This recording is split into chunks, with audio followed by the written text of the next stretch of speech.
excited to see you all here again today. I know some of you were here yesterday, and some of you were enjoying some well-deserved time off, and thank you for coming in today. This is one of the most challenging and one of the most exciting times of the year for us, especially in online learning. You know, we've gotten through graduation and grades and appeals, and we're doing all that kind of stuff, and we're putting on this conference. And so, while it's really challenging, at the same time, what a great time for us to all hang out, decompress together, and get back to the stuff that really excites us about our jobs. So, yesterday we started the conference. We're obviously celebrating this year Front Range's 50th anniversary. So we were born in 1998 as Community College of Denver North. And well, we talked a little bit, there was a great quote, and I would really encourage you to go to either the Front Range website or the intranet. There are links to a microsite about our 50 years, and there's a whole timeline and a photo book and a place where you can enter your own stories, and it's really just cool to read people's different perspectives on that. But think back to what the climate was for learning 50 years ago and what technology you might have had. Just thinking back, low tech to one of the stories, they didn't have parking lots for the schools back at that point. You think how far we've come in all that time. We also then explored the climate we create for learning, which is our theme this year, which is our 15th year of this conference. And I was reflecting on this conference as part of the climate we create for learning, and how proud I am of what we've been able to create together. That really out of nothing, out of people at 3 different campuses, 3 different, somewhat disparate service areas and cultures, someone had the idea, you know what, we want to explore this a little bit more. And we happen to be in contact, and that was someone at Larimer. I was at Westminster, working in educational technology, setting up the design center. It's like, we're interested in that too. Let's get together and do a conference. I think it was called the Summer Institute the first year, may not have even had the same name. But look at what we have created just by that idea and just by having the courage to get together and do it. And it's made such a difference. So with that as our starting place, I was so impressed by the different things I got to learn yesterday, going to all the different sessions, and I know there are a whole bunch more exciting sessions planned today. 4 areas that I think we've really made strides in as a college are inclusivity. We celebrated our new philosophy of inclusion, and you'll see in lots of the different presentations how that concept really impacts how students are able to learn in our classes. We talked a little bit more about web accessibility and how that's part of it, because everyone, not just students who have certain, special needs or accommodations, everyone is using technology. We really have to make sure that our technology, in addition to all of our experiences, are open to everyone. We then looked at student affairs and instruction and educational technology and all those different lenses into how we create a climate for learning for each individual student. And we have a really great presentation today. And this is one of those growth mindset moments, right? We're creating that energy and sharing our stories. So the group that's coming up today, this is one of those, you know what? So many people are doing cool stuff on growth mindset, active learning, all these different things. Let's bring them together and hear what faculty across the college are doing and all the supports that we have so that we can keep exploring this together. So that's what you have in store for you today. Something else we learned, right, because we're always learning, is that even though this was a really cool, exciting session yesterday, it was sitting for an hour and 45 minutes. And so I know I felt a little stiff as I handed the mic off to another person, sat down. I was like, wow, I should have really had people stand up because I'm kind of stiff and I've been standing up. So today we're going to do better. We are going to stand up in between the groups of presenters and give you a chance to look at the room and who you're next to in a little different perspective.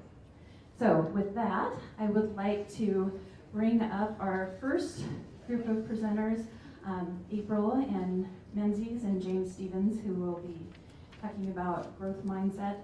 Something to keep in mind as all the different presenters come up, we've got instructional coaches from each campus, which is something I want to point out is really unique and wonderful about Front Range, that we have an instructional coach at each campus and online. that has time to explore these things and share them and help coordinate that, connecting people who are interested in similar things. We also have folks who are involved with Student Learning Committee and all that's been going on in that arena with the different Pathways projects. Worked a lot with Kathy this last year on student success scores and how are we integrating effective strategies for learning. So just know that you have this wealth of experience here, all these different perspectives, and Joe will share some things at the end in terms of the resources. After this conference, how can you connect with people to do the things that are meaningful to you?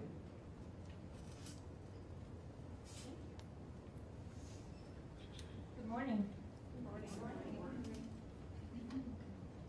So I want you to take just a minute and think back to what is your earliest memory of a school, of being in a classroom, of being at a school. If you weren't in school yet, if you were at school with an older sibling. But what is the first memory that you can really, that is really vivid for you of being at a school? Is anybody talking kindergarten? So, yeah, Marcus. My mom dropping me off at the preschool that I went to. It's St. Mary's Church. Okay. Okay, preschool? Yes, ma'am. I'm from the rural area between Brighton and Fort Lupton, so I went to a 2-room schoolhouse. And the first memory I have is my mother substituting, and we crossed the stream to go up to the school. And this schoolhouse was also like a community center, and we used, the plays and baseball. So I have this country school picture. Nice, nice. Anybody else have one? Yes. So preschool, there were stations. There was like the hammer and the block station where I always smashed my finger. Yeah. The puppet station, the art station. Yes. Silos, even then, right? Okay, Jim. We had mats for nap time. Anybody else have that on your school supply list? Like you must bring a mat for nap time? I did not have a cool napping mat. Devastating. So, I come from, like education is our family business. So I don't have a memory of not being in a school ever. I was there morning, noon, and night, literally. And I think that gave me a little bit of a perspective once I really started thinking about this in terms of climate and creating climates for learning. So our theme is climate, and I found this picture, and I'm curious what comes to mind when you think of climate and you look at a photo like that. What do we see? Carbon sequestration.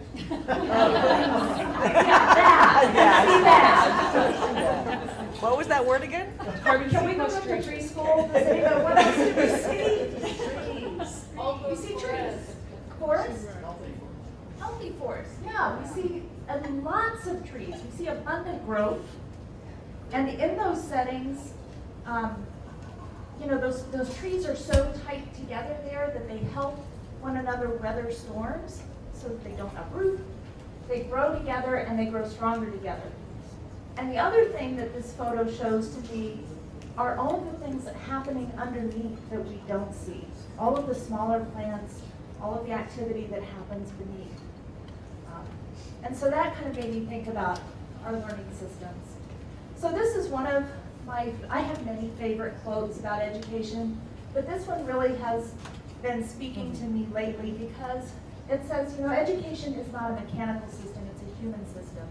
And sometimes we can get so caught up in the processes of education that we forget that we're actually here for the people. Or it's sometimes harder to focus on the people because that can be challenging, right? So all of these conversations that we're having about grit and growth mindset and active learning and learner-centered pedagogy or instruction really kind of culminate. And this is where I could get really nerdy, and I cut out a lot of slides from this point. But one of the things that I like about what seem to be kind of trendy and popular topics is that they're taking some really important research and bringing it into the modern era. And so a couple of the ideas that I think many of these ideas are based on come from work that's been done in the past. And we talked a little bit yesterday about that transition zone between what our students are comfortable doing, what they do really, really well, and those things that are a stretch for them, that are uncomfortable. And my good friend Lev Vygotsky, back at the turn of the century, was really aware. He was a Soviet psychologist, and he really was kind of a groundbreaker in his day, because he said, first of all, learning is a social thing. It happens in context, and it happens on the margins. It happens in that little gray space between where we're comfortable and where we're not. And what teachers do all the time is we're trying to help every single student find that line for themselves and push just a little bit farther and have that be challenging but not overwhelming. And that's a tough job, but you know what? I work with some really awesome people, and I watch people do this all the time. The other thing that I think is coming to the fore as we transition from a very industrial view of education, we have a very assembly line kind of view of pushing people through the educational system, and we group them by date of production, and we cohort them through school, right? We're starting to transition into a more holistic view, and some of that goes back to Krashen's work. And although he works quite a bit, he's well known for his work in English language learners and as a linguist. The thing that really struck me when I was pulling together this slideshow was that quote about positive affect, which is a good attitude, is necessary but not sufficient on its own for acquisition to take place. In other words, learning another language is hard, right? And having a positive attitude and an open mind is helpful, but just because I really want to learn French, trust me, did not mean I learned French. So, like I said, these things are all building. And I heard it in our statement of inclusivity. We talk about being seen, heard, and valued. That's work from Brene Brown. And she says that humans are hardwired for connection, and I have to agree with her. I think we are. That is what gives meaning and purpose to our lives, being connected and feeling part of a class and part of a community. That's why that's important, and that's why it has such a positive impact on our students. So I guess all of this to say, I'm really seeing a lot of these ideas converge. And we talked yesterday about our students and about how many of our students are coming from moments in their lives that seem catastrophic. This is a picture of Greensburg, Kansas in 2007 after the town had been hit by an EF5 tornado. And I have to say, that is the entire town. It used to have one stoplight. My family used to live, well, they still do actually, extended parts still live in that area. So sometimes it can be, a literal event like that throws our students off track, or emotionally it can feel like that's the space where they're coming from. And so when I started thinking about grit, and that was one of the areas that I've been really trying to research, I was thinking, I'm not sure that our students need to be taught grit. I think they teach me grit. They certainly have ample opportunity to practice it. But what I found interesting was Angela Duckworth says there are really 4 elements of grit. That persistence is part of it, but it really involves interest. It's hard to be gritty and persistent if you really are not interested in something. You have to practice it. Whatever it is you're trying to learn, it's going to take practice. And that kind of gets back to that photo of the forest where we saw all that beautiful canopy and we didn't see any of the hard work that's going on underneath. And I think about how many times, even without intending to, in a classroom, we present our perfect selves to our students, and we don't let them see how much work it took to get there, or how uncertain we are when we try that new technique in the classroom, or, as I shared with my students, how much I love making screencast videos of myself. I will do it for you if it's helpful, but if I don't need to do this, I'm okay not. And they all said, oh no, we love it, so I had to keep doing it. So I got a lot of practice. And it served a purpose. So the final component of grit, she says, is hope. It's hard to be gritty when you feel hopeless. And sometimes that is another aspect of our job, is helping to lift up our students and give them a sense of hope once again. But knowing that hope is only part of the deal. Thank you very much, April. Excuse me. So I'll let you take a peek at this cartoon because I think it very perfectly epitomizes what I'm about to talk about, and also what April just mentioned about grit.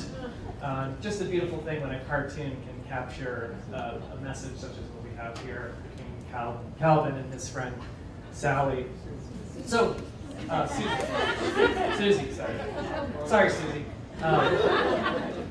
What I really love about this cartoon, it was actually created 1995, if you can see the date there. So it actually preceded the book, Mindset, by 12 years. So I think we owe Bill Watterson, the creator of Common Hops, a little credit of gratitude for that. So I am here to talk about growth mindset, and thank you for not all getting up and walking out the door when you saw me come up, because maybe you've seen a talk I've given on growth mindset. This is my 7th talk on growth mindset in the last 9 or 10 months. So I'm still very excited and passionate about it. And just to get a feel for the room, how many of you would consider yourself growth mindset champions? Meaning that you've maybe read the book, you're incorporating it into your classroom. So good, that's maybe a third. How many of you would say you would fall in as maybe a growth mindset experimenter? You've heard of the book, maybe not read it, you've toyed with some of the practices, sometimes it's gone well, sometimes it hasn't. Okay, a little bit less. How many of you are maybe growth mindset fledglings? Never heard of it before, maybe this is the first time. It's okay to raise your hand if this is the first time. Good. So, some of you might be growth mindset naysayers, right? You've heard of this before, and you say, this is bunk, this is preposterous, I don't believe it. And I'm not going to ask you to self-identify. I will actually share that I was a growth mindset naysayer as well when I came across both the book and as well at a Pathways Institute a year and a half ago that I was invited to attend. I was at a presentation by some Stanford researchers with the PERTS group, Project for Education Research That Scales, and they were talking about very much what the author Carol Dweck is saying here, that people with the proper training can do things just as well as people who are maybe naturally gifted. And I thought, this is preposterous. That we can't let this infiltrate the minds at Front Range Community College. We can't let people think that they can become anything or do anything, right? I mean, so I actually sent an email to President Dorsey. I don't see that he's here, but I said, let me do some background research. I would love to look at the research on fixed mindset and growth mindset before we really adopt this into who we are as a college. And so I was a naysayer. I set out to refute this idea that our students can excel at something that they're struggling in. And guess what happened? I could not refute the data. I could not, as hard as I tried, I could not find evidence that showed not only that students maybe didn't benefit from a growth mindset, or even that it didn't always help them in every situation. So I hope that if you are a growth mindset naysayer, that you maybe open up your mind and hopefully become open to the idea that our students can excel. I have a few slides here that I'm going to title Growth Mindset Fact or Fiction. I'll present the statement, and I'd like you to turn to a neighbor sitting close to you and discuss if you believe that statement is fact or fiction. So the first one is, mindset and attitude are interchangeable ideas. Should we use those two terms, mindset and attitude, interchangeably? Do they mean one and the same thing? So just quick conversation, 30 seconds with someone sitting close to you.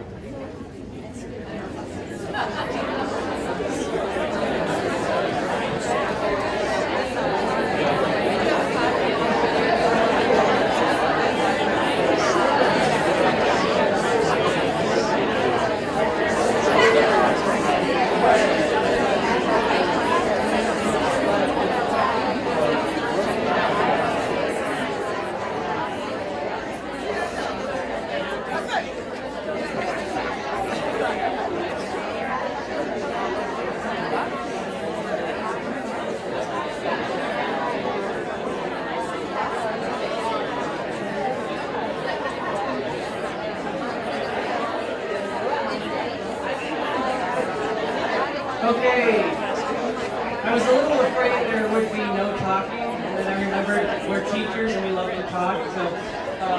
So mindset and attitude are interchangeable ideas. Does anyone want to raise their hand and speak to this? Would you say yes, you agree to this as fact or fiction?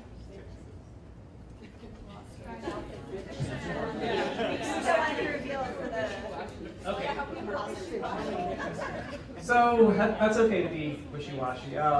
I think of it this way. I think your attitude is something that's very fleeting and very time sensitive, and it can change very quickly. So for example, you might, this morning you could have woken up with a sick kid.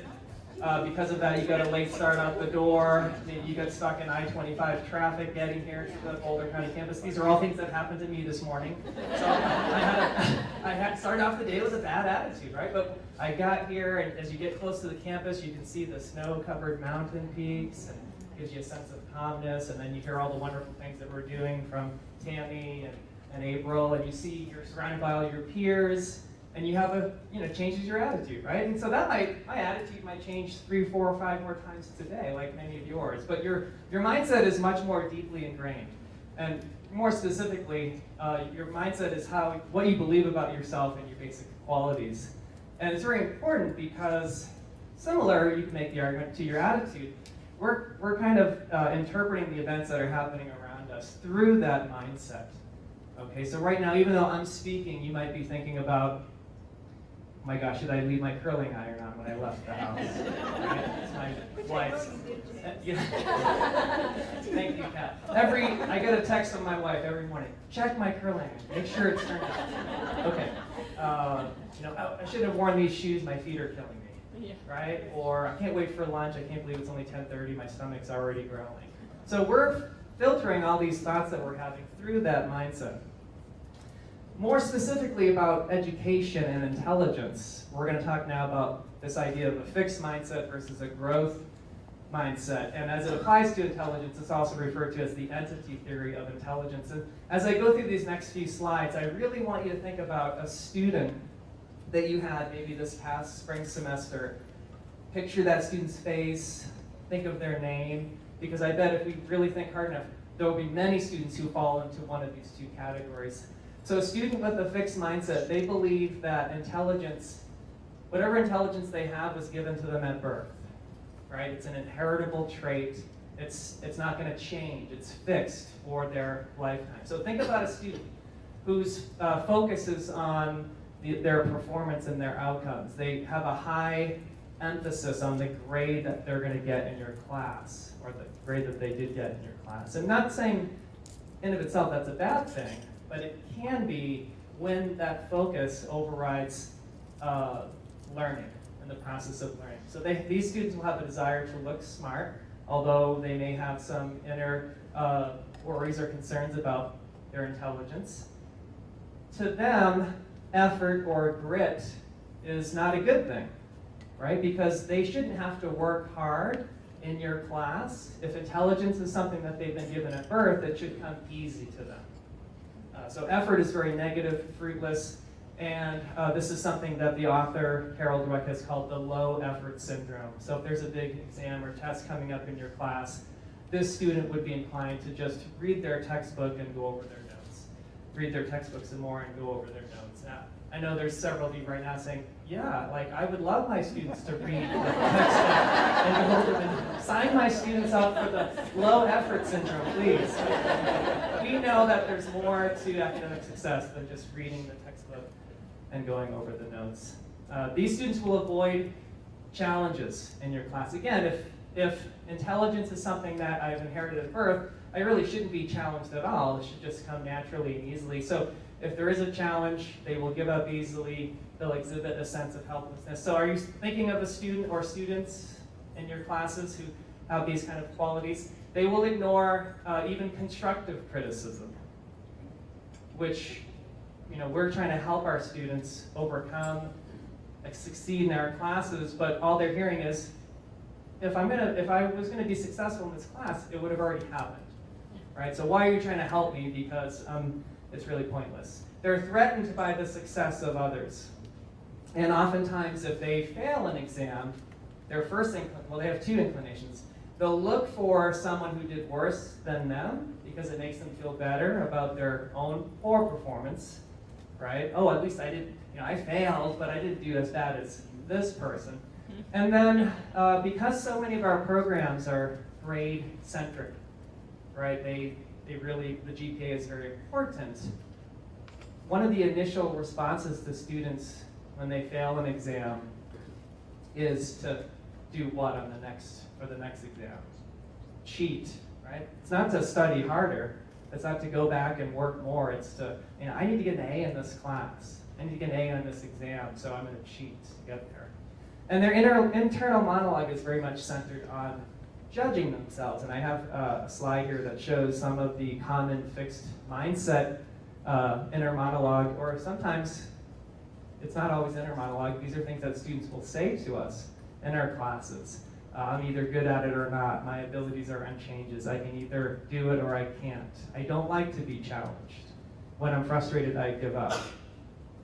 So think about that student who has these types of thoughts, these types of qualities and characteristics. What does college look like to that student? What does your class that they're struggling look like? Is that going to be a welcoming place? Is it going to be a place that, I can't wait to get to that class today, right? Where my instructor is going to challenge me and force me to work hard. It's going to be very intimidating to them, right? Especially if we share that fixed mindset belief about our students. Oh, so-and-so, they're never going to get this, right? Doesn't matter how hard they try or work, they're never going to understand this material. Okay, so now they're getting a double dose of fixed mindset. The opposite, the growth mindset, or what's called the incremental theory of intelligence, is this belief that we can develop intelligence just like any other skill or ability, but it requires three things: dedication to hard work, effort, or if you want to use grit, effective strategies, and help from others. So again, think of students who value learning and mastery. They don't not care about their grades, but they are looking at the process of learning as being key and valuable to them. Effort is the path to that mastery. They will embrace challenges, not run from them. They will exhibit persistence and resilience. So when they have a challenge, or maybe they don't do so as well on a quiz or exam, right? They're going to persist through that. They are going to look to you for feedback and constructive criticism from which they will accept and learn, as well as from their peers. So students who have the growth mindset look at challenges and academics in a very different light. So their inner monologue isn't based on judging themselves harshly, but believing that they can overcome and persevere. So can you picture this student in your mind? What is this student's view of college and your class like?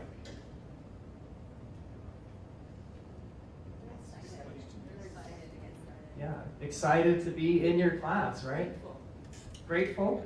Excellent, yep, grateful to be there.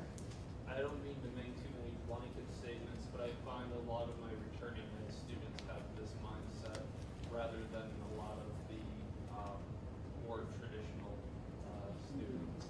That's interesting, okay. And I know that growth mindset is an idea that's very much born out of the, not born out of, but I should say it's being emphasized heavily in the K-12 educational domain right now. So chances are you might have a K-6 student who's hearing about growth mindset. So it just might be a generational thing there as well as we learn lessons throughout our lives that we don't have when we first enter college. Okay, next fact or fiction question. One's intelligence is largely determined by their genes. I'll give you 30 seconds.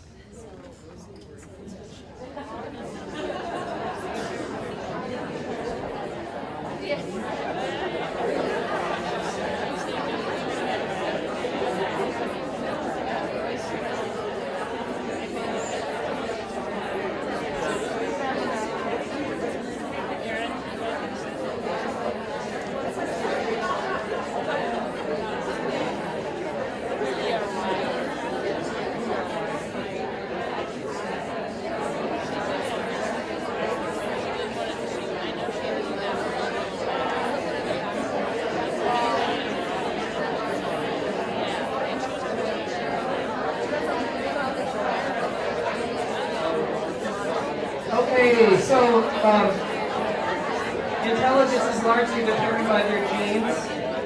We're a little bit short on time, or I should say I'm a little bit long-winded, so we need to get moving here. There's obviously research on intelligence and genes, and this study came out about a year ago, identified 40 new genes that were, I think it's very important to point out, that influence human intelligence, right? The authors are very careful to use influence, not determine. And even in their, even the authors in their popular press article said that we need to look at the big scope of this and realize that intelligence is profoundly shaped by the environment as well. It's not totally dictated by one's genetic traits. And so we, as educators, we should be a little bit upset, outraged, when the correspondent writer titles their article, "Smarty Pants Have 40 New Reasons to Thank Their Parents for Their Powerful Brains," because that lends credence to this idea that if you're smart, you inherited it from your parents, correct? But if you're not smart, then your parents probably weren't smart either. So this really irked me to no end when I saw, and that's putting it lightly, when I saw that the correspondent writer used this to sell the research, right? To kind of spice it up, make it sexy, or whatever the case was. Yeah, clickbait, thank you. So just remember, there is a connection between intelligence and genes, but it's not one that determines it. Okay, next one. Preaching a growth mindset in your class gives marginalized students false hope. Fact or fiction? 30 seconds, go.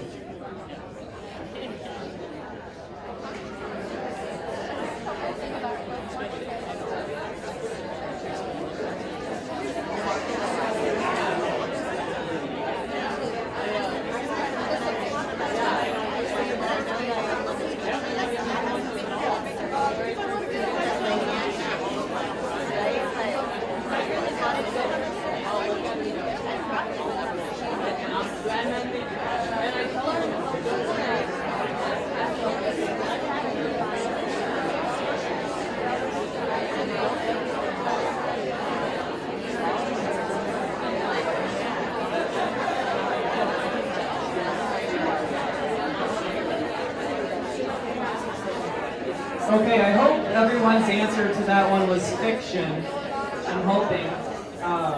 And in fact, the research would support this idea that, in fact, that the growth mindset really assists those marginalized students the most, right? They're the ones who are going to be the benefactors from us indoctrinating a growth mindset into our classrooms. So there's tremendous research to support this idea.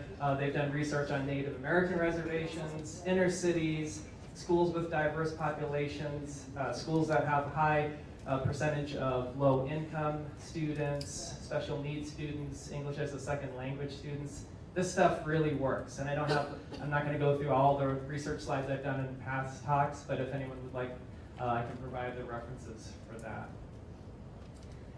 Praising effort and telling struggling students to try harder embraces the growth mindset. Fact or fiction? So praising effort and telling struggling students to try harder embraces the growth mindset. Again, 30 seconds, talk about this one and we'll...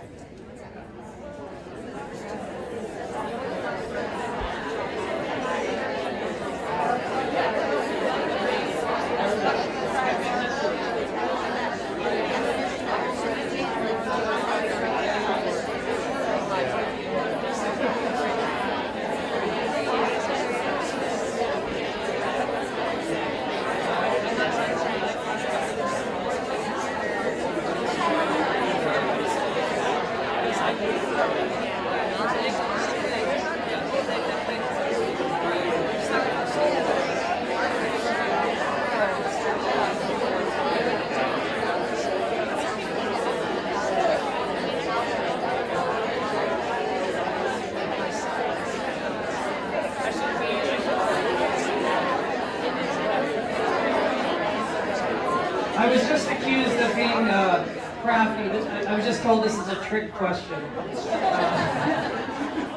So, do we want to praise our students' effort and their grit? Absolutely, right? Like April was saying, she learns grit from her students.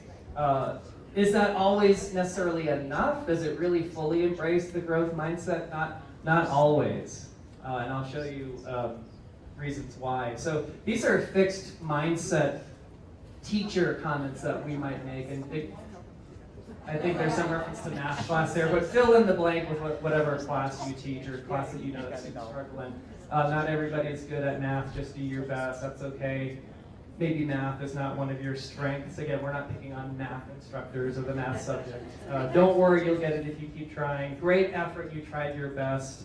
These are all things that you and I have definitely said to students in our classes, right? And we think that we are helping our students, when actually this is referred to as not only fixed mindset comments or statements, but comfort praise, right? We come alongside, and many of us are parents, so we're accustomed to comforting our kids when they're struggling or they're in pain. So we say these things to comfort our students when it's really actually a disservice. So in addition to, again, praising effort is, I don't want to say it's never bad, but it's not always enough, right? We want to praise the process that students used, which can involve some of the effort, but also the process of learning that they went about. So finding ways, when students do well or don't do well, what was the process they used, and try to praise that, as well as saying, you know what, not just saying try harder, because we know what happens when if a student's using the wrong strategy, and we can see that clearly, what are we telling them when we say try harder? Try harder using that wrong strategy, as if that's by dumb luck, you're going to arrive at the right answer, right? That doesn't always, it actually rarely works. So we want them to strategize, and sometimes we provide the new strategies. Sometimes the new strategies come from someone at the Academic Success Center or from a friend or peer in the class. So growth mindset statements, we want to embrace these in addition to just praising effort and telling students to try harder. When you learn how to do a new kind of problem, it grows your brain. If you catch yourself saying, I'm not a fill-in-the-blank person, just add the word yet to the end of the sentence. That feeling of math being hard is the feeling of your brain growing. Okay, so some best, as I wrap up here quickly, some best educator practices. Set high expectations and challenge your students. Don't dilute your course, right? Make it difficult to succeed, but with the right strategies, with grit and help from others, students can get there. Create a risk-tolerant learning zone, which I know one of our speakers is going to talk about later. Provide, again, process-oriented feedback, not just saying, good job, nice effort, try harder. Introduce students to the idea of the malleable brain. Through these three ideas, effort, new strategies, and help from others, they can grow their intelligence. Intelligence is not a fixed trait. Also, find ways to harness your students' growth-mindedness. Many of our students, we're not just in all areas of our lives growth-minded or fixed-minded. And sometimes we have to identify where are our students growth-minded and how did they get that way, so that way we can make them see that, yes, while math is a difficult subject, you can apply the same growth mindset principles that you did in other areas of your life to become successful in this class. And that takes time, right? That takes those little moments before and after class to get to know your students and know what they're doing outside of your classroom. And then lastly, share your story. Whether we want to believe it or not, we are in many ways role models and an inspiration to our students, as we just heard. So, at the right time in my classes, I share with my students that my undergraduate degree took 3 different colleges, 5 different majors, 11 total semesters, and a detour through the Massachusetts Army National Guard so I could pay for my schooling.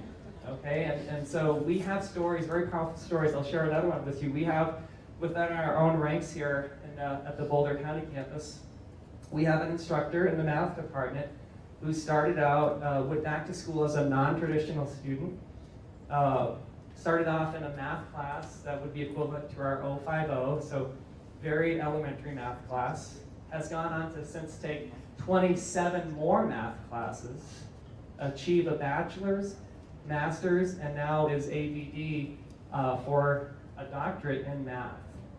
Does anyone know who I'm referring to? This young lady over here, Bernadette Mendoza. An incredible story of someone who started off at really the lowest possible level within a subject. Probably had her share of struggles that she could share with you, but through a growth mindset, is now one of us teaching our students. So share your story, very powerful. And then lastly, I hope you leave here today believing that your students can get smarter, that you encourage and inspire them that learning is their goal. And this is tough, not just necessarily getting an A in your class is the goal, but learning is the goal. Effort and grit makes them stronger, which in turn inspires them to spend more time in your classes and leads to higher achievement. I have just one last thing I want to share. I have this student who I think of every time I show this slide. He was in my nutrition class this semester. He came up to me after a class that we were talking about hormones and how insulin works to regulate blood glucose. And very kind, polite student. The best way to describe him is he was like a more studious version of Jeff Spicoli. You know, in Fast Times at Ridgemont High. Just very laid back, easygoing. And he came up to me and he said, "I really love your class. I had no idea," he's a nursing major. He said, "I had no idea nutrition and biology went hand in hand. Your class is really helping me to understand biology better." And in my head, I thought, like, nutrition, biology, like to me, it was a natural that they would go together. But to this student, it was completely new and a foreign concept. And it reminded me of my own expert blind spot, right? And it also reminded me, it's not about me in the classroom, it's about what my students are synthesizing, not just in my class, but across their entire curriculum. And so that was one of my most powerful moments as an instructor this semester. So thank you very much for your time. I'll hand it over back to you.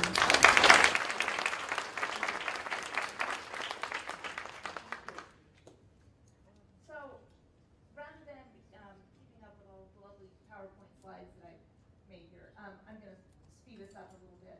One of the things that I have found over the past probably 12 months as we really, as a college, started talking more and more about growth mindset, and after attending some of James's presentations and others and preparing for my own presentations about grit, really got me thinking, you know, when you started this, we're thinking about our students, right? And what does grit and growth mindset look like in our students? And then I started thinking about my students. And I love my job, but a lot of my job is working with teachers.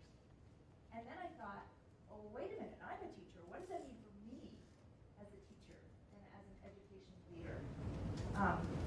And so one of the things that I do, we all think climate's important now.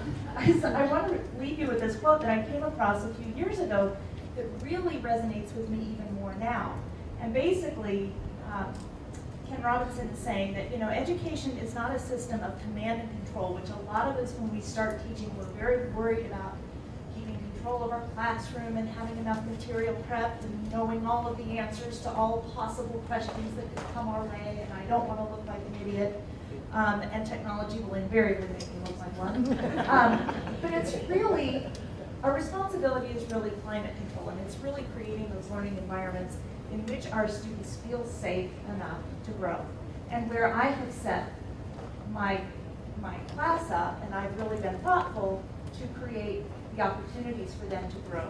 And so one of the things that James was talking about was creating risk-tolerant zones. And grit and growth mindset aren't just one thing that you do in your class, but it's the culmination of all the little things that we do in our class. And thinking about how do I make it safe for my students to really live and learn that not yet part of growth mindset. And so it made me really think about some of the ways that we can set up courses that allow for that.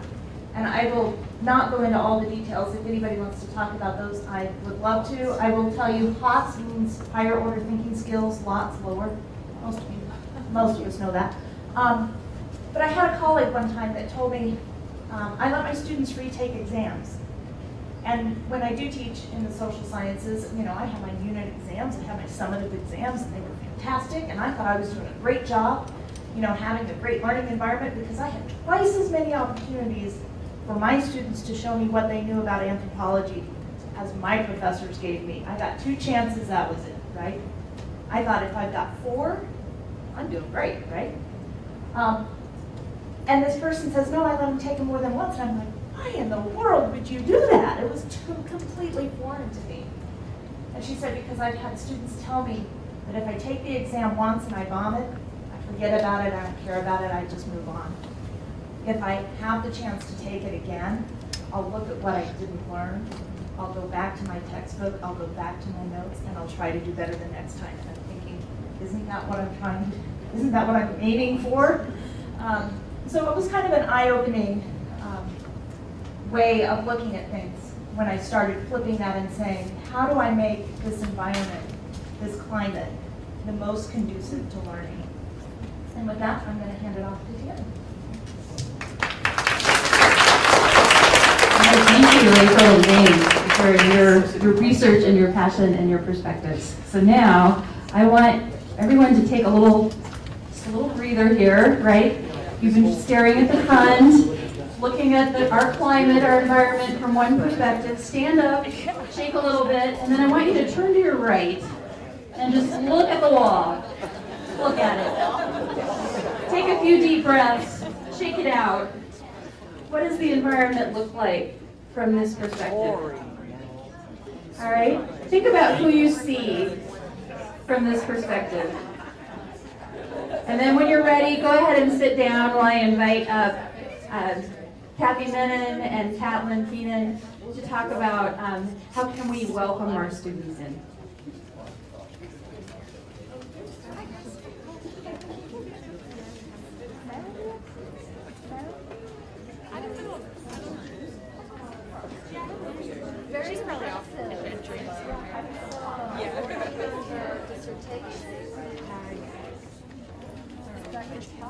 Okay. I'm glad I came after the stretch. My name is Kathy Menon, and I'm the writing program coordinator here, and otherwise known as the evil English professor. And that's the way my students usually look at English. And part of the growth mindset is what we're trying to get students to think about is to really come in and get excited at their first day at our college, in our courses, and things like that. So I want to talk about what some of the things that you do in your first part of the class, your first day. So how many of you do something that gets students revved up about your subject? You have some kind of activity that gets them interested, engaged, that's kind of your goal to get them excited about it. Okay, how many of you do an activity that is designed to lessen their fear about your subject? Okay, do you do both at the same time? Kind of, probably? Okay. So this is part of making the first day count. Part of the growth mindset is easing fear. And as an English professor, I know that most people have some form of writing anxiety. And so what I want to challenge you to think about is to think about the idea that getting students excited about your course is not equal to reducing their anxiety about your course. It's 2 different things. They cannot get excited. They can act excited, but they cannot genuinely be excited if they're afraid. We know what fear does. And so and especially when it's their first semester in college, they're coming back, they don't know what college is all about yet, they're trying to get comfortable. And of course, we do a pretty darn good job of making them welcome at our college, but we also want to make them welcome in our discipline. And I guess I have an advantage teaching the most universally loathed discipline in the academy. So I just want to share with you something that I do in my classes, which combines the two. So the question is, what is the one concept in your discipline that both underpins success in the course, and how do you help your students understand it? So you want to combine the reduction of fear with introducing a key concept that is connected to success. And in my discipline, it's the writing process. And most English faculty teach the writing process as a cyclical thing. But students come in with a lot of fear. Most of them say, with just a few exceptions, most of them say, I hate writing, I can't write. Writing stinks, why do I have to take this stupid class? And then you have your few who are like, gosh, I want to be an English teacher. And I applaud them and stuff. But I do this activity, and it's probably the most significant activity that I do during the whole semester. And I start off with a writing attitude survey.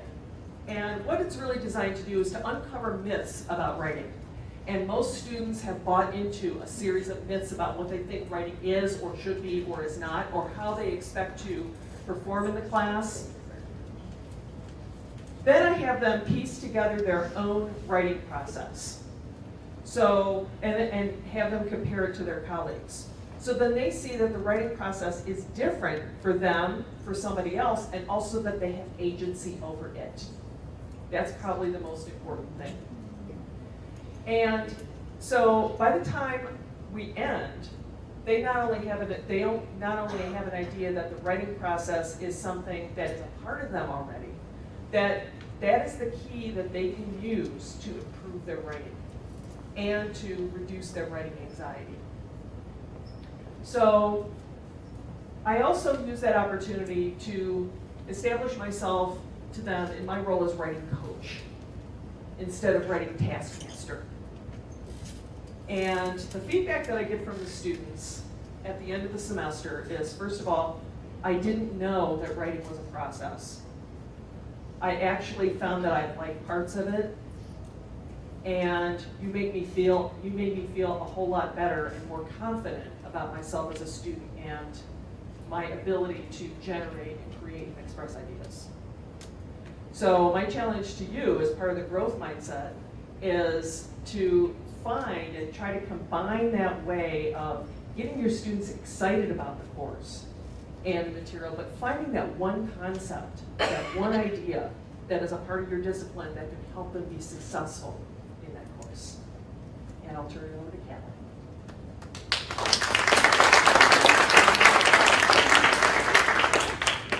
Good stuff. So my name is Catlin Keenan. I teach philosophy here at the Boulder County campus, and I am the incoming instructional coach on this campus. So I just want to talk a little bit about that document that our students love so much. It's called the syllabus. How many of you spend at least some amount of time on the first day going over the syllabus? Why do you do that?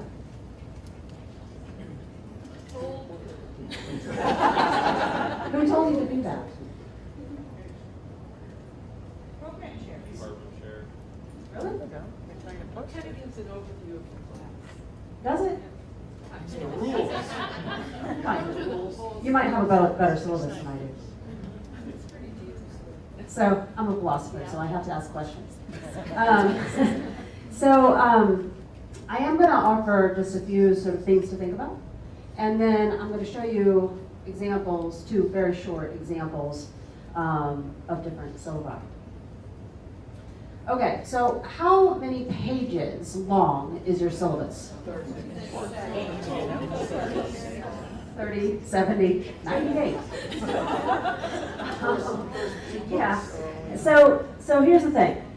So I always tell my students that a syllabus is similar in many ways to employee handbooks that they will encounter in their professional life. So, like an employee handbook, the syllabus is longer than it needs to be. It's repetitive. It's boring. And it's a legally binding document that is really, really important. So, one of the things that I want them to do is actually practice some professionalism skills and learn how the syllabus is a tool that they need to use. That's why I don't go over it in my classes on the first day. I make them go over it on their own time, and then they have to pass a quiz on D2L before any of the content appears. And so, what I'm teaching them, the other thing is in my face-to-face classes, this doesn't work in online as much, but in my face-to-face classes, for the first week, I actually wear a button that says, it's in the syllabus. If a student asks me a question that's covered in the syllabus, I say, look on page 5 of the syllabus. But here's the other thing about a syllabus, is that it can be used as a tool to create a particular type of environment in your class.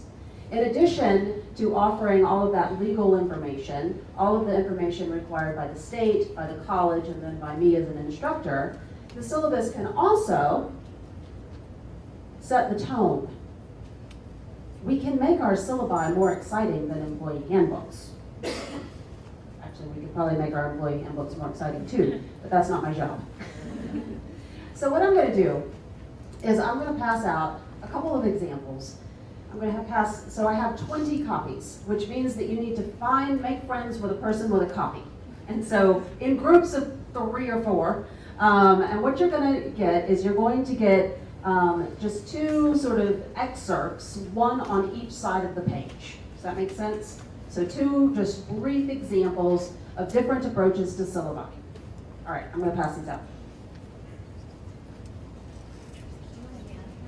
Sure. Thank you. Yes, yes.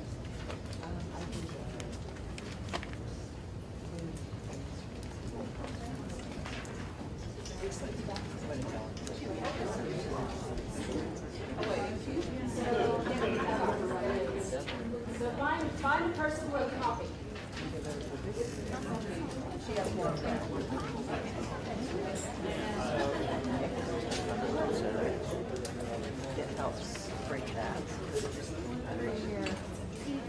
Yes, this involves moving around the room and making new friends. You can come join us. There's a couple more copies over Actually, here. I'll have you. There you go. Yeah. Come on over.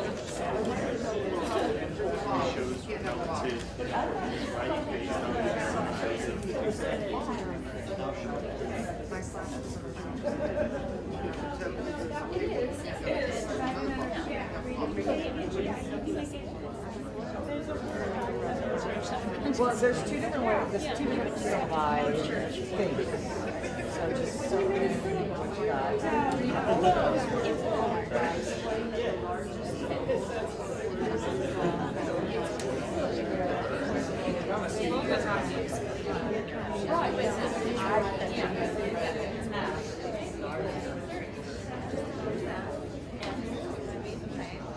I like this.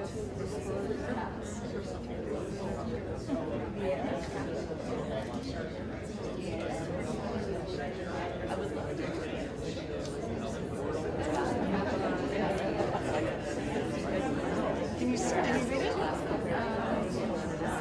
Not really?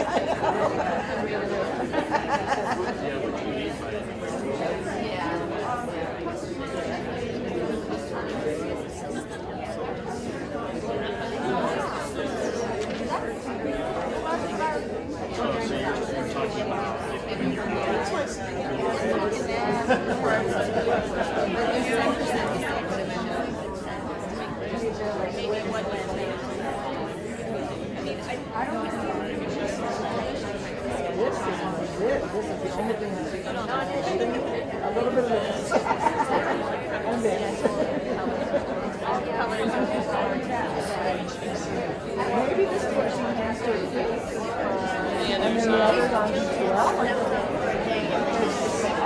had to have, they all the same boring.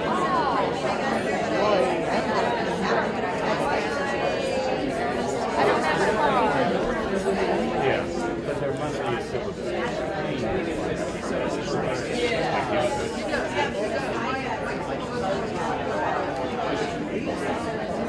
Okay, let's bring it back together. That's So there are two classes here. One of them is Philosophy 112, which is ethics, and the other one is Philosophy 114, which is comparative religion. Which class do you want to take?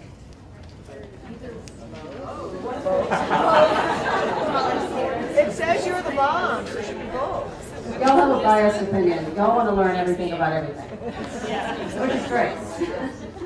So what elements of these syllabi do you find inviting or interesting or intriguing, and what elements of the syllaba of these examples do you find sort of off-putting or uninteresting? I like the word. You like the Wordle? What do you like about it? It summarizes, my perception is it summarizes the entire class in one graphic, and I can tell what we're going to cover and what the important pieces are. Yeah, without a whole bunch of sentences. Without having to work hard. Right, at a glance. Yeah. I was going to say that some of the other comments were, that particular syllabus gave us a more confident feeling that we had an idea of what the class was about.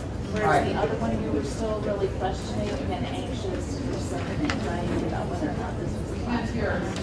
Right, so one of them is sort of inviting because it gives you an overview of what the class is. It sets certain expectations, like these are going to be the topics covered. The other one, you still have a lot of anxiety because you're not sure what the class is about. Okay, what else?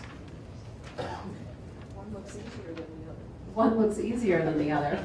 I like the language for ethics. You like the language, what about the language do you like? The drop dead days.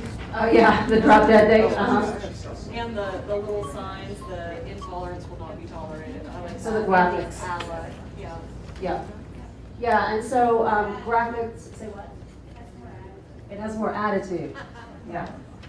I just like how you broke it up into the text box with the graphics. It's not so text dense as the template.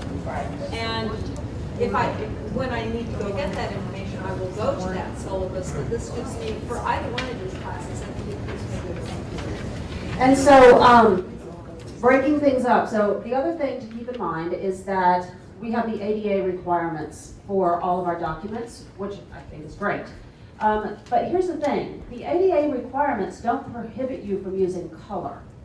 You have to be very careful about how you format text boxes, but you can do a very colorful, graphic-heavy syllabus and still be within the ADA guidelines. And so the template that we're given is ADA compliant, which is great, but that doesn't mean that you can't fiddle with it. And so you can absolutely change it and make it more interesting and exciting. The other thing is there's absolutely no reason that you can't let your personality show in your syllabus. And so I like to give students a window into my personality so that they can choose whether or not they want to stay in the class. But ultimately, there's no reason that your syllabus can't, in addition to being colorful, that it can't be funny, that it can't be edgy, that it can't be, sort of not as serious as, it's a legally binding document, but it can still be fun and kind of playful. The last tip I'll leave you with is that, She didn't read the syllabus. she didn't read the syllabus.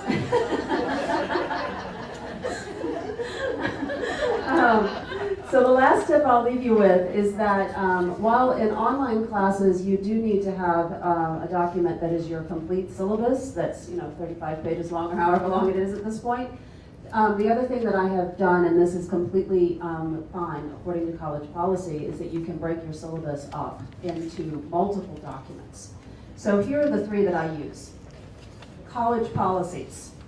All of that language from the state about like the GT and blah, blah, blah, blah, about the class and the links and all of that, that goes in one document. And then in D2L, I put a description under each document. So I call it syllabus, college policies, short, brief description of what you'll find in that document.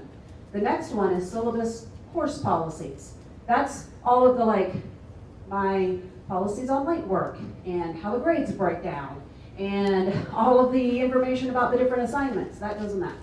And then the last one is syllabus, assignments and due dates. And so they're in 3 documents. Each one is loaded with a short description so that students can click on the exact one and not have to scroll through 35 pages to find the information that they need. So those are my tips. Thank you.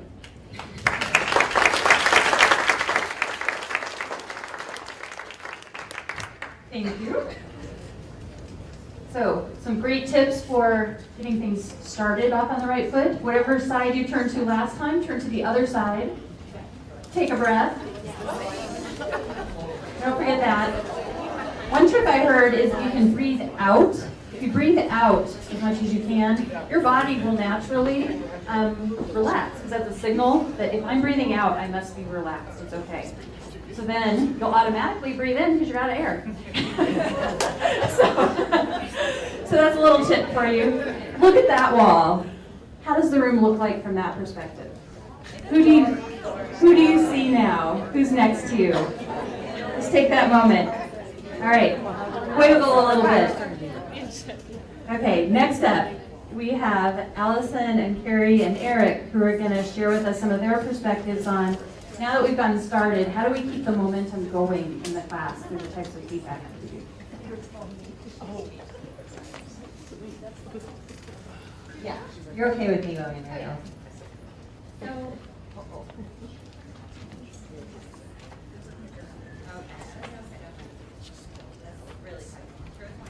Okay, I can do it. You are a technology person, Gary. Okay, hi, I'm Carrie Mitchell, and I'm English faculty on the Larimer campus. I'm also an online lead for English, and I'm currently sharing the position of instructional coach on the Larimer campus with Eric Salaha.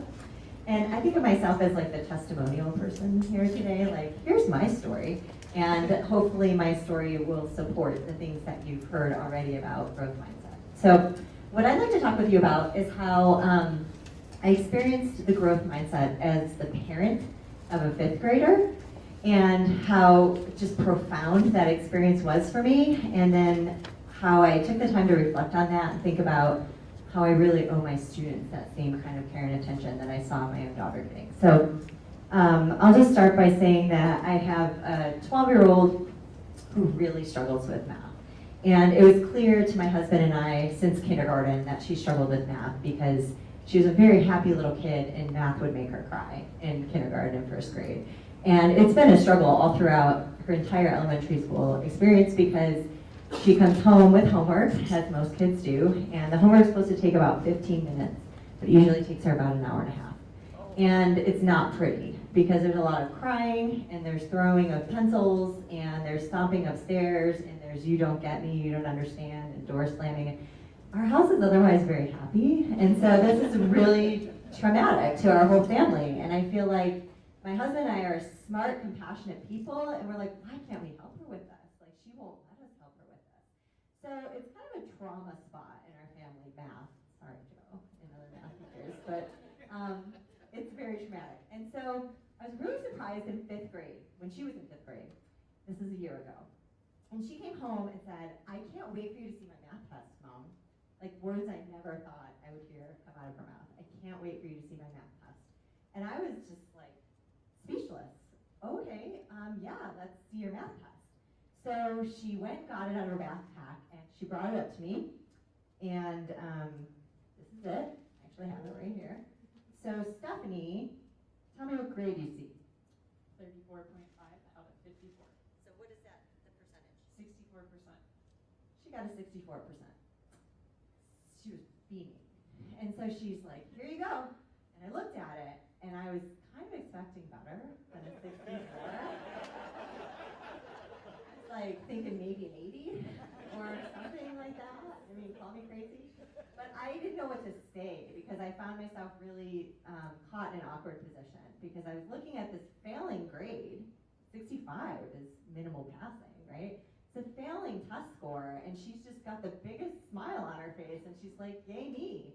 And I was like, wow, okay, well, maybe about this. And so she said, well, wait, I think for you to really understand this, Mom, you need to flip it over and look at the little note that my teacher put on it. I was like, okay. So this is a little note. It's probably hard for you to see. So I'll read it for you. It says, dear families, each math unit begins with a pre-assessment to help us see where your child's understanding is for that particular unit. This helps us drive our instruction to know how to best meet the needs of each child in class. At the end of the unit, we give the post-assessment and compare the two tests to see the growth that was made. The most important factor is seeing growth. And then there are two scores. Unit 6 pre-test score, my daughter scored a 6%. Not as good as 64. And then a few weeks later, her post-test score was 64. And then the teacher notes there that her growth percentage is 58. So she says to me, Mom, I'm 58% better than I was a couple weeks ago. And I thought, holy cow, that's really good. So that was just for me a very profound reframing of learning. Because within 5 minutes, I went from thinking, oh my God, my kid really is a failure in math, to, holy cow, this kid who hates math and says she can't do math, and actually has been told by some teachers that she has a little dyslexia and probably never will be able to really do math very well, has learned this much in a short period of time. We were like jumping up and down. We were so happy. And I thought, how interesting that the exact same test score can be viewed as completely different things. And I really took that to heart, and I just started thinking, what can I do in my own classes that really helps my students feel their growth as they move through my course? Because they're not always going to get the grade of their dreams, but maybe they can see how they're doing better. And so I've tried some things this year, and so this is really about what I've done in my English 121 class, just to kind of play with some of these ideas. So the first thing I do at the beginning of the semester is I give a growth mindset survey before they know anything about the growth mindset, just because I want to see where students are and what they think. So it's a lot longer than this, but I'm just showing you a snippet. And I give them phrases like, I like to take on challenges because I usually learn a lot from them. Or, I was born really good at doing certain things. I don't even have to work at it. I'm just super talented in these areas. And they have to check, usually feels true, sometimes feels true, or never feels true. And this is totally anonymous. I don't collect it. They just get to hang on to it. And it only takes about 5 or 10 minutes in class. So they go through and they check all of those things off.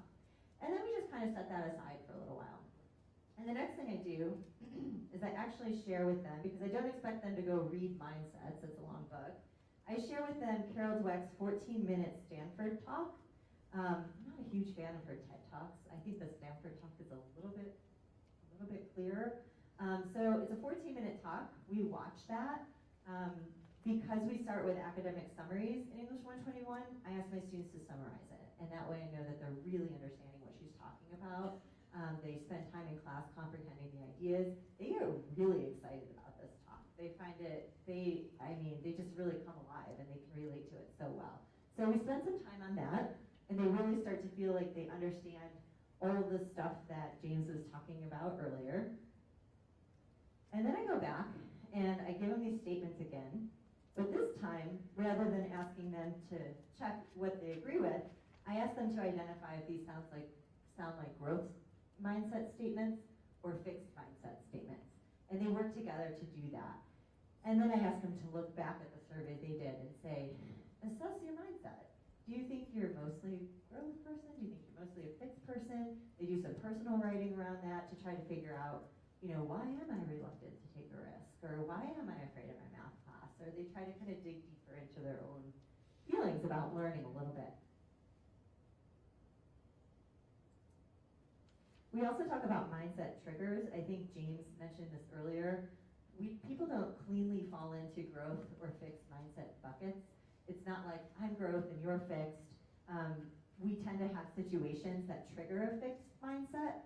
So if I feel really safe, going back to Kathy's talk, if I feel really safe in a certain class, I may be willing to take risks and engage in a growth mindset. But let's say that you're my daughter and you enter a college math class, that may trigger a fixed mindset for you for some reason, and just feel like in that context, you can't be open to growth. People can trigger fixed mindsets too. Being around certain people can make you feel like you can't take a risk or grow in a certain way. And so we talk about that because I want my students to know it's, because they can actually use a fixed mindset to judge themselves about fixed mindsets. I know that sounds weird, but they can be like, oh my God, I'm such a fixed mindset person, I suck, you know? And it's like, well, that's really not the point of this, you know? So I try to help them realize that we're all growth and fixed mindset people, and it's a continuum, and we all kind of move around on that continuum. So, yeah, so we talk about that, and we also talk about how we can get out of that fixed mindset, at least in this class that I'm teaching this semester. How are we gonna do that? What does that look like?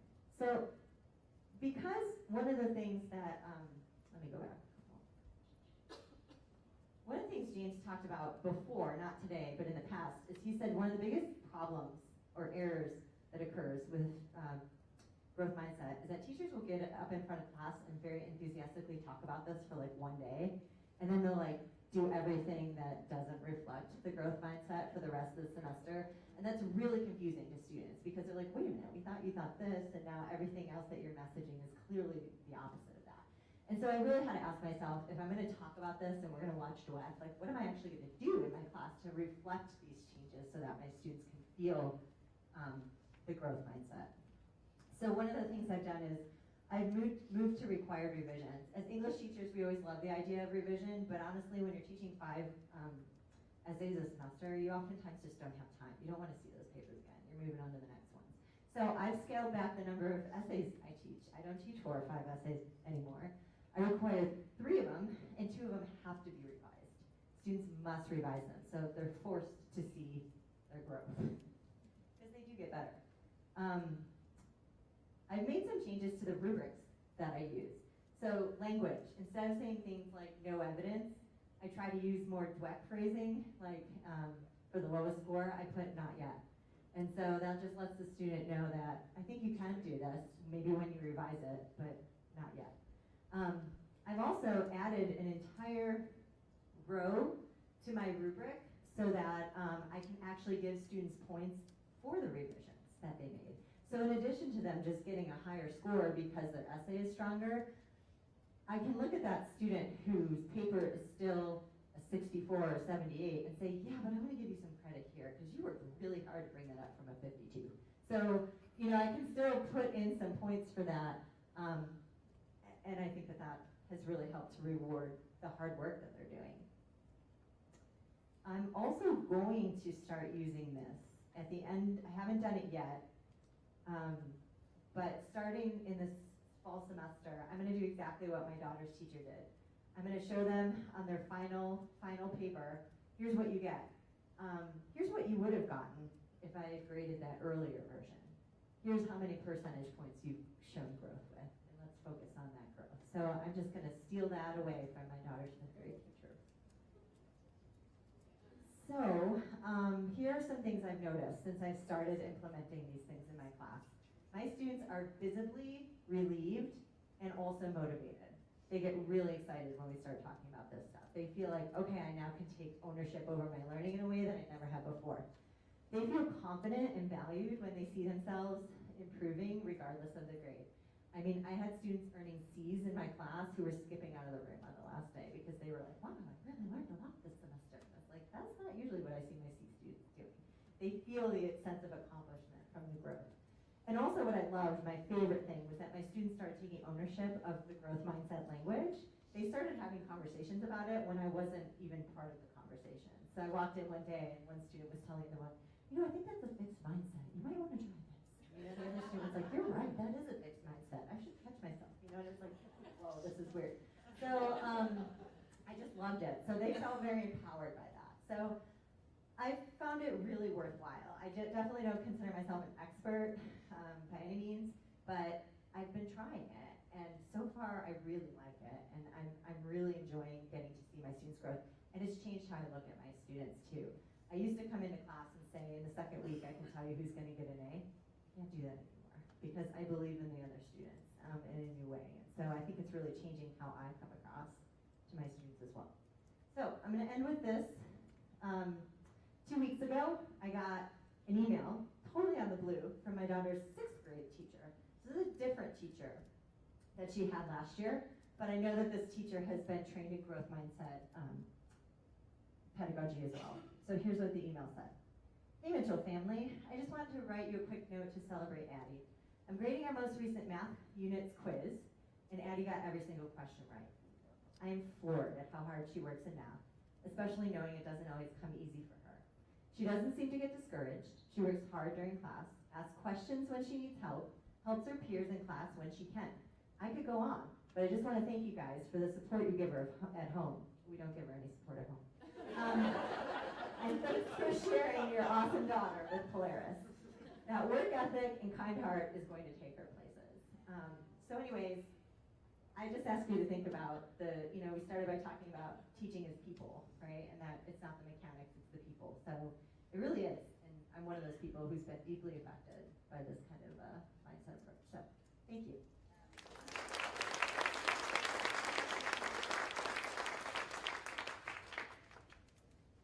Okay, I don't have any really cool stories like that. Do you want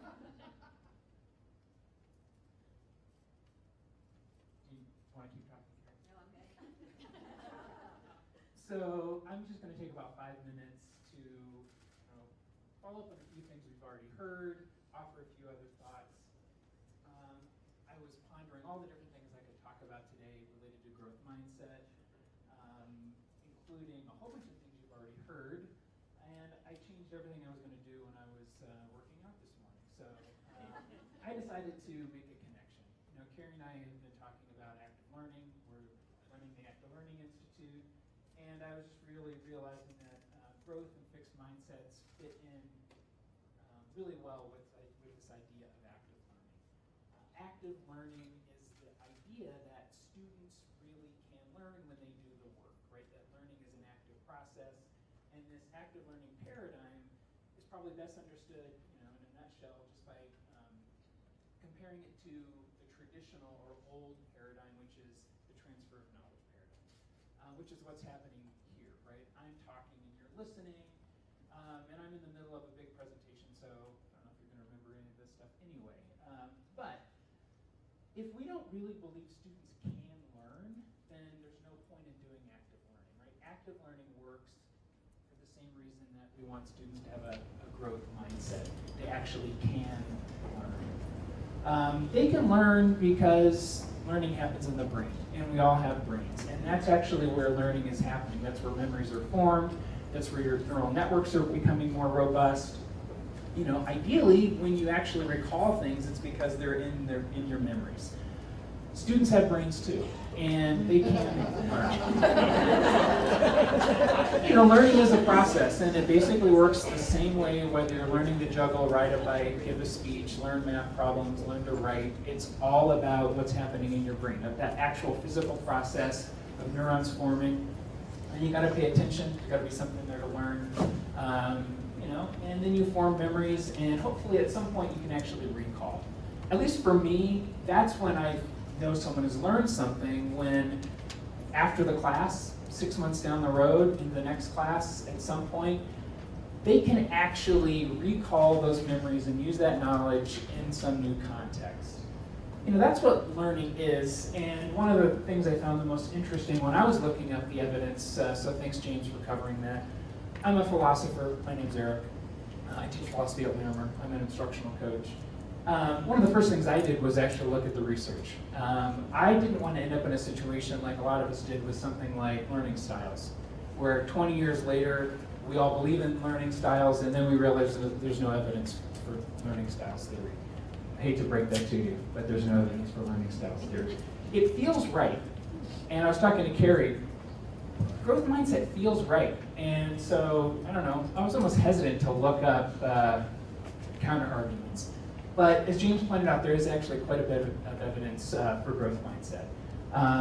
What I like about Carol Dweck is she wants critics, right? She actually wants to run studies because it's actually a pretty profound theory that we can intervene in a student, change their mindset, and actually improve what they do in terms of learning.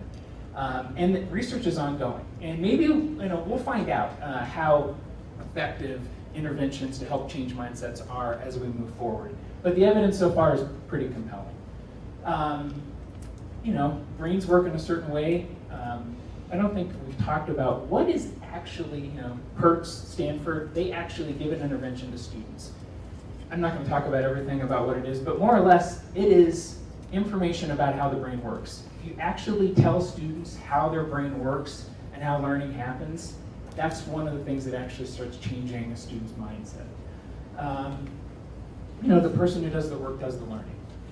That's what active learning is about. It's about changing your teaching style so the students are doing the work instead of you. And it changes you into a facilitator of learning, someone who's watching learning happening, intervening at the right time. The student has to do the work. They're not going to do the work unless they actually think and know that doing the work in a meaningful way will actually help them learn. So, you know, you really can't do active learning without encouraging students to have a growth mindset, because, you know, that's why you've changed the class around. That's why you're not lecturing anymore. I will say this is the first PowerPoint I've shown all year. I didn't show any PowerPoints on my ethics class because I was having students do work. I love PowerPoint, so I'm glad I got to show you slides. You know, this is a quote from Dr. Terry Doyle, one of the first person that inspired me to think about active learning. He doesn't call it that, he calls it student-centered learning. And I just wanted to talk about one of the things, you know, really that James said. It's not just doing the work, right? This is one of the biggest criticisms of you know, growth mindset, that just praising students' effort is enough. It's definitely good to praise effort, but you gotta praise the right kind of effort. And I think that's where active learning comes in. If you actually articulate your outcomes, figure out what cognitive skills a student needs, and you're giving them formative work and looking at it, that actually helps you point students not just to work hard, but to work hard in the right ways, with the right strategies. And there are strategies that have evidence behind them. Study strategies, teaching strategies, you know, follow the evidence. We should be doing the right thing based on the kind of teaching that actually catches out in learning, and we should be encouraging students to realize that if they do that hard work, applied in the right ways, they actually can make a lot of progress. I'll just end by saying I've been also applying this stuff in my classes, doing a lot of things Carrie's doing. I just wanted to highlight one aspect that we haven't talked about today. Years ago, I taught with Carrie in a studio class. We had English 090 students and English 121 students. And those 090 students worked really hard because we designed a great class, and Carrie worked with those 090 students with individualized instruction. And the progress that those students made from the beginning of the semester to the end, right? They came in as developmental writers, and the goal was that they would end the class ready for English 122. The thing that stuck with me about that experience was not the tremendous growth that the 090 students made, was that the 121 students made practically no growth. And I don't mean none, but they came in as decent writers and they left as a little bit better than decent writers. But the amount of progress that those 090, those developing writers made, was just profound. They actually, I think, left the class better prepared for English 122 than the students who came in as English 121. And I didn't think about it then, but I thought about this growth mindset stuff. So this semester, my challenge was I want all my students to improve. I also required drafts, or encouraged drafts. The hardest part for me was figuring out, how do I encourage the student who writes the A paper the first time to do a rewrite? That's the person who comes in as a good writer. They did not work hard to write a 100-level philosophy paper and they got an A. I mean, they worked, but I wanted to know, what could they do if they put in the same amount of effort that the struggling writer did? So in my feedback, I gave just as much constructive criticism to the student who got the 92 as the student that got the 68. And I encouraged both of them to do a rewrite. And it wasn't about the points, right? The points were on there, but I didn't talk about the points in my feedback. And I actually did manage to get several students that wrote A papers to do significant rewrites. I've never even thought to offer it. Why? They earn the points. But it's not about the points, right? It's about the learning. And that student in class, you know, that was me, right? The student who thought I was smart. Working hard was antithetical. If I have to work hard at something, well, then that just shows that I'm not really smart at it. You know, it's like the natural athlete that doesn't want to have to try hard to be better. Of course, that person isn't in the Olympics, right? So I actually did manage to get those students to, you know, they already had an A, but I wanted to see what could you really do, and helping, and those students, they worked really hard, and they earned an extra 2 points, right? But their paper was significantly different. So I'll just encourage you, yes, focus on the students who are struggling in class because they have a fixed mindset. Help them have a growth mindset and realize they can learn.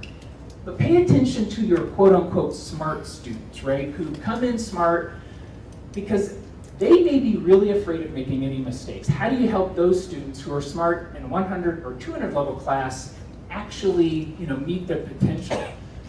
They may be like you or me. They may have never had to work hard. At some point, they're going to have to work hard, or else they're going to, flatline and not make it anymore. Maybe not literally, but all right, I'm going to quit talking. Allison, thanks everybody.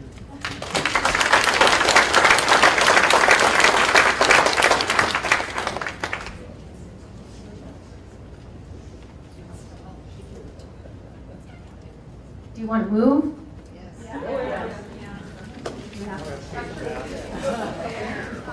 No, so this will be our last movement because we're running out a little bit of time.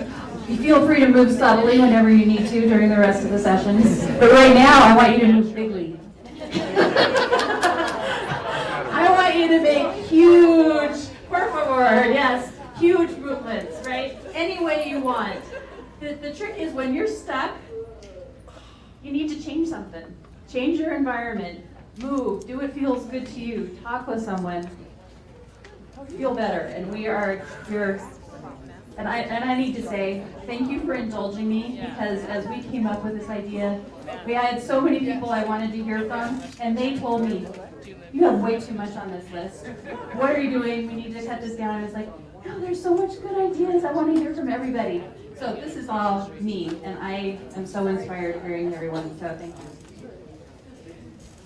Okay, so to extend a lot of what everyone else has already talked about, I want to mention something about failing, right? We talk about growth mindset and looking at mistakes as opportunities instead of failing. In design thinking, the motto is fail and fail often, because iteration is the way to innovate, right? And so you want to instill that idea of failing and failing often. And part of what other people have already mentioned and talking about how we model failure as a positive thing in a class came up in an article that we talked about. Some of you are in the community of reflective practice, the online community of reflective practice groups, and we did get a chance to talk about this article a little bit.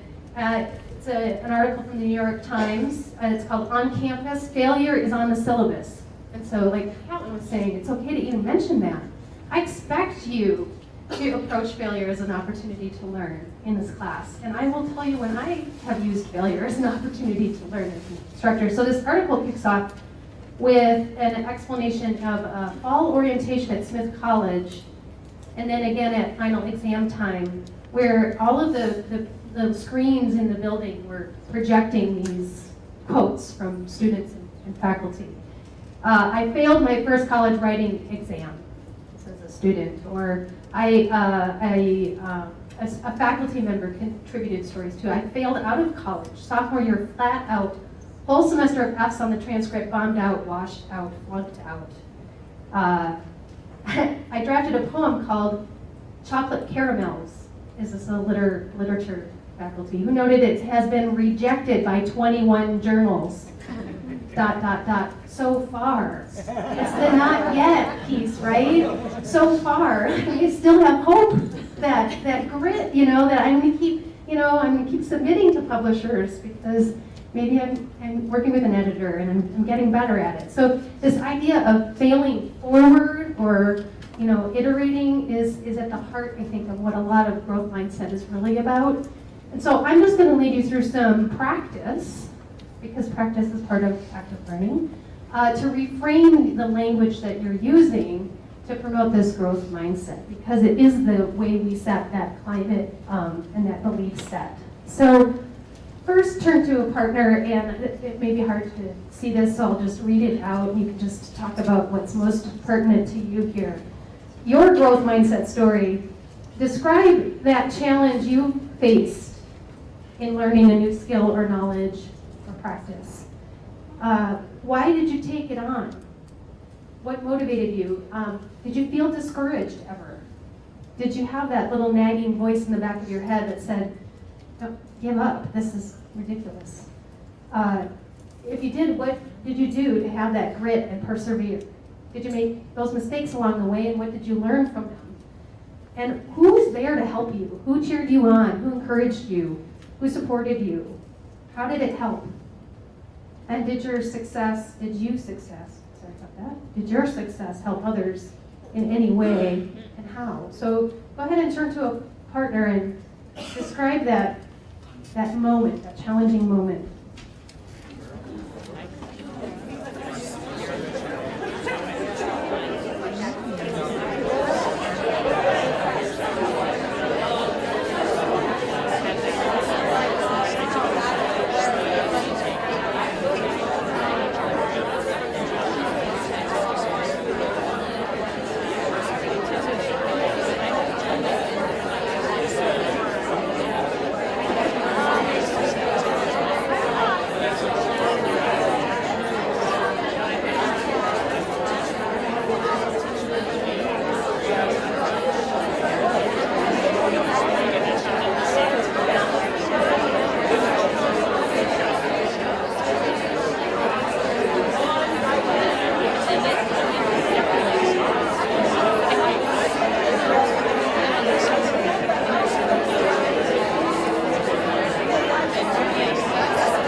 That an active classroom is never quiet.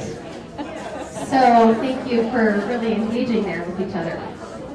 What patterns did you notice in your conversation? Life-changing events. Life-changing events. Perseverance. And how did that happen? What helped you and your partner persevere? Well, the desire to learn. Yeah, It was internal and intrinsic sort of motivation to persevere. Okay. Yeah. We had other people help us. In what way? Cheerleading, sharing vulnerabilities, seeing things in a new way. And yeah, did that cover it? I love that motion you just did, the raising up. Yeah. Raised me up, right? What else? Yeah. Ours were some academic struggles, and we didn't want to feel stupid, so we had to fix what we were doing wrong. Right, right. It's like what Eric was talking about, right? So it's really bright people who, you have to find that, what April was talking about with zone of proximal development. That's what I was thinking a lot about when Eric was talking too, is that sweet spot for each person is a different place and maybe a different area, right? And how do we support and differentiate for all of our students? That's one of the hardest challenges a teacher faces, is finding that sweet spot. So, so thinking about that, thinking about the stories, we hear, at the Boulder County campus graduation, the Voices ceremony, these things really come out there. I can't tell you how many of the students get up on stage and share how this community has lifted them up and helped them to see that they can learn when they didn't think they could. And it's just a profoundly chilling, in a good way, tingle that the entire audience gets when you hear those stories. And so it's likely that we're already doing a lot of this, maybe without naming it, growth mindset. But those are the kinds of things that we want to do to help our students persevere through their own mindset on what they can and can't do. So when we look at reframing language, and James talked about this and showed a lot of examples of this in his section. What do you say instead of? Instead of good job, you must be really smart. Or a self-reflective comment, I'm really smart. I'm really good at this particular thing. You can reframe that by talking about the effort and the strategy. So, great, you did this because you worked hard and those strategies are paying off. And making that public and sort of mirroring that back to your group. Here are the strategies that the successful students used to get to this place, right? So people can also see how that happened. Why is it better? Because we're focusing on the process and the work that went into it instead of the results, just like Carrie's story of her daughter. So some problems are hard. Just do your best. What does that imply when you receive a comment like that? Just do your best. Not expecting much. Not expecting that much from you, right? And it's dismissive. Yeah, it is, right? It's unintentionally dismissive. You think you're being encouraging, but always turn those comments back to how you feel when you hear that. So, changing that to things like, sometimes this is hard. Try them even if you think that you're going to get them wrong, because the mistakes you make will help you figure out how to correct it. And that's how we iterate. That's how we fail forward. So just telling them to try harder, again, like has been said over and over here, doesn't tell them why. Why should you try harder? Or how should you go about trying harder? So I want you to talk to a partner again about how you might reframe one or two of these statements. So this seems too hard for you in your feedback, right? Maybe you should work on an easier problem, or even natural at math in front of other students. The power of that comment, girls, women. You're such a good writer. How the positive comments can affect your mindset about your own ability, right? You clearly don't know how to do these fractions, do you? Or please revise this. What? That's not specific, right? Please revise what? You made a lot of mistakes on these problems, or this really isn't your strongest subject, is it? Maybe you've said similar things to students in the past. You don't have to guilt yourself for that, because this is an opportunity for you to develop a growth mindset about your own language you use with students. Okay? We learn from those mistakes. So go ahead and talk to somebody. How could we reframe these statements and talk about the why? Why would this be a better way to say it?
lot of great ideas out there.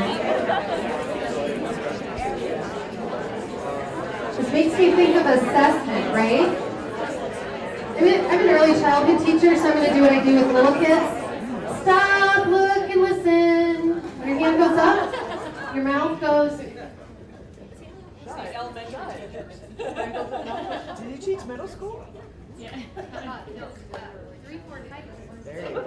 Okay, so attention getters is a trick that we teach our pre-service teachers. Okay, so you know, think about this with assessment. I think I heard Joe say something about all the red marks, right? When you get something back and it's like only the corrections on it. I just saw an interesting a teacher who used an interesting way of giving back math papers, right? Practice problem sets, and they used a yellow highlighter and highlighted all of the errors, handed it back, and then students had a workshop with each other. What happened? Where did I go wrong, and how do I correct it?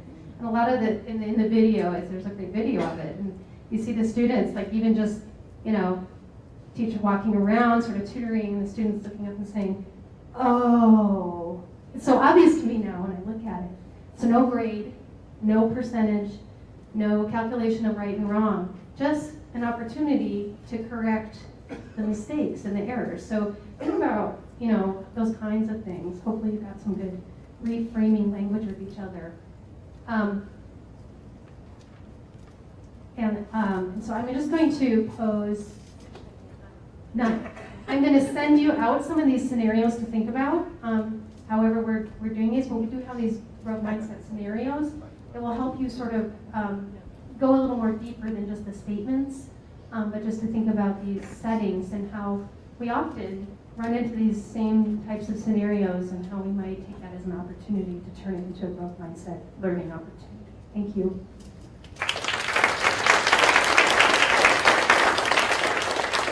There's been so much content today, so know that this is being recorded and we can post it, as well as the handouts and the PowerPoints and things. So if you want to just, this has been a flurry of ideas. So I'm a processor, I like to process. So I'm speaking now because I want Joe to be able to continue and everyone to give him your full attention. Keep in mind that all these different things that you've heard, if you have one thing that you want to do fill out those forecast cards that you got when you registered and turn those in. The registration desk, I believe, is moved over to the tables on the other side, C7, and turn those in. We will do a drawing and you can win a book or books of your choice. This is the mindset book, but it could be anything, grit, all kinds of different things that you can explore. So please do that. Thank you again for being here. I want to hand it over to Joe. He's one of our other instructional coaches, Westminster campus, and he's going to talk more about how, what are we as learners and how can we keep moving this forward. Hi, thank you, Tammy. So if you've noticed, a lot of the examples today have been about math. So they allowed the math teacher to come in at the end and just so that you guys got rid of all of your rotten tomatoes and stuff thrown up there. But what I wanted to to sum up was look at the ideas today. We've talked a lot about our students and how can we as instructors and teachers really help our students get that and develop a growth mindset. But I wanted to look at us as learners, right? At all of us in here and learning and how we do, and improve ourselves at the craft of teaching. And I really liked James's visuals here, and I wanted to look at some of them, only thinking about them with a slightly different twist. Rather than thinking about it as students in our classroom, right? And what are they looking at and what are they thinking when they look at these quotes? Think of it as us, as teachers. Okay? I just want to see as a show of hands, how many of you guys have ever had a lesson that has completely failed? Like that you were just totally, right? And everyone who does not have their hand up, I don't know, I think I might try and call you out, right? Yeah, no, totally, right? And so if you look right at the top here, right? If we truly thought that was it, right? That was the limit, that we'd be done. I feel like after the first week, I just put it down, like leave my keys, and I'm out of here. But we can't do that. We have it, just thinking about kind of what everyone has talked about here, right? We have a natural structure where we actually get the opportunity to, we talked about kind of redoing assessments. Kathy or someone, I can't remember, talked about, the opportunity to be able to retake assessments. We get to redo our class sometimes the very next minute, right? I mean, what we totally fail, that class goes, oh man, I plan to do the exact same thing for this next group, right? We get that is built in. And if we are not focusing on the process, if we're just focusing on that result, then we're not ever going to be able to do any better for our students. And so what I want you guys to do, I recognize I'm kind of in the way, I'm almost literally standing in the way of you guys kind of getting food here. But what I want you to do is, while you're standing in line waiting for that food, right? While you're sitting there eating and sitting across from someone who, I don't know, just might be a math teacher and, can't really have a whole lot to talk to those crazy math teachers, right? We're numbers people, we're not, kind of talky. There's a fixed mindset creeping in there, right? No. But just what I want you to do is thinking about, right, what are some of those lessons that you had this past semester? And how can you change that, right, that failed? And how can you change that? What can you do to reframe that and help your students see it in a different way? I think, are we heading out to lunch now? Yep. All right. So I want to thank you all for being here, and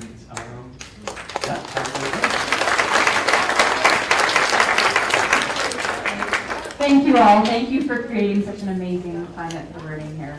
Have a wonderful lunch, a wonderful rest of the conference, and a great summer.